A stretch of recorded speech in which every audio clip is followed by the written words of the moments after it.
तो hello guys, आज हम पढ़ने वाले हैं बेसिकली लोअर जो ऑर्गन्स है लोअर इन्वर्टिब्रेट्स में, उनके बारे में जानने वाले हैं। जो अर्थवर्म के बारे में जानने वाले हैं कि उसके अंदर रेस्पिरेटरी ऑर्गन कौन सा होता है। बेसिकली क्यूटिकल रहता है, जो आउटर मोस्ट कवरिंग रहती है उसकी बॉडी पे, बेसिकली उसको बोलते हैं क्यूटिकल, है ना। क्योंकि जो अर्थवर्म है वो सांस बेसिकली अपनी बॉडी के थ्रू लेते हैं, यानी कि जो बॉडी के सरफेस में जो मॉइस्चर प्रेजेंट रहता है ना, वहाँ से वो एक्सचेंज करते हैं बेसिकली उसको किसको अपने जो प्रेजेंट रहता है एयर को, यानी कि बाहर से लेते हैं वो ऑक्सीजन को बेसिकली। ठीक है, समझ में आया। तो ये इसके अंदर जो थीन मॉइस्चर रहती है, वेस्कुलर रहती है ना। Diffuse of gases take place easily, यहाँ से जो गैसेस का डिफ्यूज़न है बेसिक सिंपल डिफ्यूज़न होता है उनके उसके जो रेस्पिरेटरी सिस्टम है उनका सिंपल डिफ्यूज़न होता है उनके अंदर, ज़्यादा कॉम्प्लेक्स स्ट्रक्चर नहीं है बेसिकली। तो एक और बार रिवीजन कर लेते हैं। बेसिकली जो अर्थवर्म है उसका रेस्पिरेटरी ऑर्गन है मोस्ट क्यूटिकल है, जो उसकी बॉडी है ऊपर बॉडी है ना, उसके ऊपर प्रेजेंट रहता है, जो हेल्प करता है उनको रेस्पिरेशन में। ठीक है, बेसिकली रेस्पिरेशन में हेल्प करते हैं। उसके अंदर सिंपल डिफ्यूजन होता है, एक्सचेंज ऑफ गैसेस होता है। जैसे एक्सचेंज ऑफ गैसेस मैं एग्जांपल देता हूँ, जैसे लीव है, लीव के अंदर कैसे एक्सचेंज ऑफ गैसेस रहता है ना, कि अपन ने CO2 ने इंट्रैप कर ली और O2 एक्सहेल आउट कर दिया। वैसे ही इनका भी रहता है कि इनने CO2 को बाहर छोड़ दिया और O2 को अंदर ले लिया। ठीक है, समझ में आया। तो इसके बाद अपन पढ़ने वाले हैं बेसिकली इंसेक्ट के बारे में। ठीक है, तो अगला जो टॉपिक है इंसेक्ट के बारे में पढ़ने वाले। तो बेसिकली अपन इंसेक्ट के बारे में बात करते हैं। तो इंसेक्ट में अपन बात करेंगे बेसिकली अपन इंसेक्ट में बात करने वाले कॉकरोच के बारे में। कॉकरोच में ट्रेकल सिस्टम होता है जो ट्रांसपोर्ट करता है एयर को विद इन द बॉडी। ठीक है, तो ये ट्रेकल सिस्टम क्या होता है? बेसिकली ट्रेकल सिस्टम नेटवर्क रहता है बहुत सारी ट्यूब्स का। जो कॉकरोच की बॉडी है उसके अंदर बहुत सारी ट्यूब्स रहती है जो हेल्प करती है O2 को डिस्ट्रीब्यूट करने में बॉडी में। ठीक है, तो बेसिकली जो O2 है, O2 अपनी जो कॉकरोच की बॉडी में है ना, जो स्मॉल ओपनिंग के थ्रू स्प्रिंकल के थ्रू आता है किसके अंदर, बॉडी के अंदर, किसके, इंसेक्ट की बॉडी के अंदर, और गोज़ आउट थ्रू और बॉडी के थ्रू जो बॉडी का सरफेस है, क्योंकि कॉकरोच की बॉडी काइटिन से बनी रहती है, तो वो बॉडी के थ्रू ही बाहर निकल जाता है। ठीक है, समझ में आए क्या?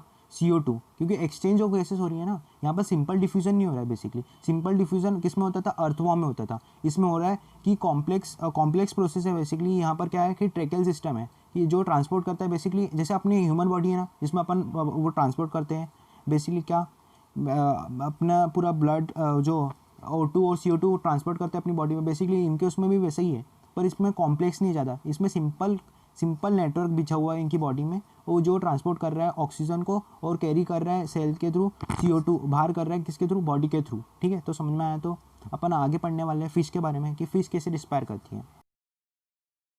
बेसिकली फ़िश में देखा जाए तो फ़िश में जो रेस्पिरेटरी ऑर्गन रहता है वो रहता है गिल्स। ठीक है, ये एक्वेटिक मोड में रहती है इनकी लाइफ। ये गिल्स के थ्रू एक्सचेंज करती है किसको, ऑक्सीजन को। ठीक है, ऑक्सीजन को और CO2 को। ठीक है, तो अपन जो पानी में जो फिश रहती है बेसिकली है ना, उनके पास रहता है गिल्स, है ना।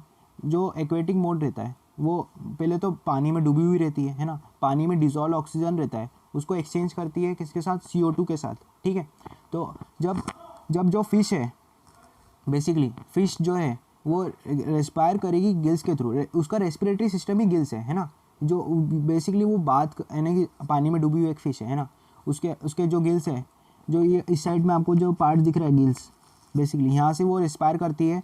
और ये इसके ब्लड वेसल्स उसके अंदर, यानी कि ब्लड वेसल्स रहते हैं किसके अंदर, गिल्स के अंदर, जो एक्सचेंज करते हैं बेसिकली बहुत फास्ट CO2 को O2 से। ठीक है, तो ये बेसिकली पानी से ऑक्सीजन लेती है और एक्सचेंज करती है CO2 को। तो आगे अपन पढ़ने वाले एम्फीबियंस के कि एम्फीबियन जो फ्रॉग है बेसिकली वो काय से रिस्पायर करता है। रिस्पायर का बेसिकली अपन एम्फीबियन में फ्रॉग के बारे में पढ़ते हैं, क्योंकि फ्रॉग को अपन एनाटॉमी और फिजियोलॉजी दोनों पढ़ते हैं। तो फ्रॉग में ड्यूल मोड है लाइफ के सर्वाइव करने के लिए। तो वो पानी में भी रहते हैं बेसिकली, है ना। और बेसिकली उनका जो हैबिटेट है पानी भी है और लैंड भी है ना, वो पानी पे भी रह सकते हैं, लैंड पे भी रह सकते हैं। तो उनके रेस्पिरेटरी ऑर्गन डिफरेंट है क्योंकि अगर वो पानी में रहते हैं तो उनके पास रहता है गिल्स। जैसे अपन टेडपोल की बात करते हैं, एग्जांपल टेडपोल उनके लार्वल स्टेज है तो उनके पास गिल्स रहता है, और वो जब बड़े हो जाते हैं तो उनके पास बेसिकली बहुत सारे मोड्स रहते हैं, जैसे कि मॉइस्चर स्किन रहती है, बकल कैविटी रहती है ना, और लंग्स रहते हैं। ठीक है। तो मेनली अगर अपन कोई भी जो फ्रॉग है अगर वो लैंड पे रहता है तो बेसिकली वो लंग्स के थ्रू सर्वाइव कर सकता है। और बेसिकली अगर वो डिफरेंट एरिया में जैसे कि ड्राई एरिया में रहता है ना, तो बेसिकली वो मॉइस्चर स्किन के थ्रू सर्वाइव कर सकता है और बकल कैविटी के थ्रू भी सर्वाइव कर सकता है। ठीक है। तो इसके बाद अपन पढ़ने वाले रेप्टाइल, बर्ड्स और मैमल, ये इनमें रेस्पिरेटरी ऑर्गन कौन सा प्रेजेंट रहता है।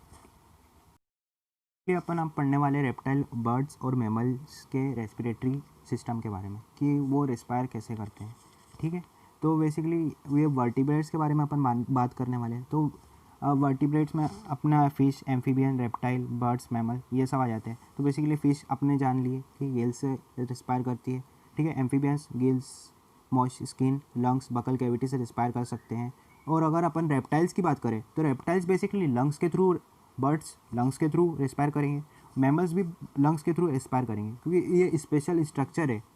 जो एनिमल्स हैं वो यूज़ करते हैं स्पेशल स्ट्रक्चर को रेस्पायर करने के लिए बेसिकली, है ना।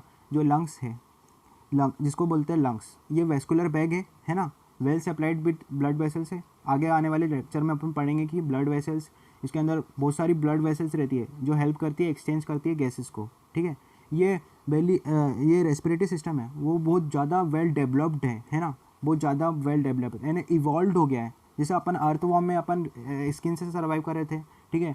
इंसेक्ट में अपन ट्रेकल सिस्टम से सर्वाइव कर रहे थे। फिर अपन एक्वेटिक में आ जाते तो गिल्स के थ्रू सर्वाइव कर रहे थे। और अब अपन फिश में आ जाते तो इसमें भी गिल्स के थ्रू, एम्फीबियंस में भी अपन बहुत सारे ड्यूल मोड्स थे इसमें तो बहुत सारे, क्योंकि बहुत सारे हैबिटेट थे उनके। और अपन रेप्टाइल और बर्ड्स की बात करेंगे तो ये बेसिकली लंग्स के थ्रू सर्वाइव करेंगे। ठीक है। तो ये बहुत ज़्यादा यूनिक रहेगा कि लंग्स के बारे में अपन इन डेप्थ पढ़ेंगे आने वाले लेक्चर में। ये बहुत ज़्यादा कॉम्प्लेक्स स्ट्रक्चर है। ठीक है। तो आने वाले लेक्चर में अपन लंग्स के बारे में पढ़ने वाले हैं। तो गुड बाय।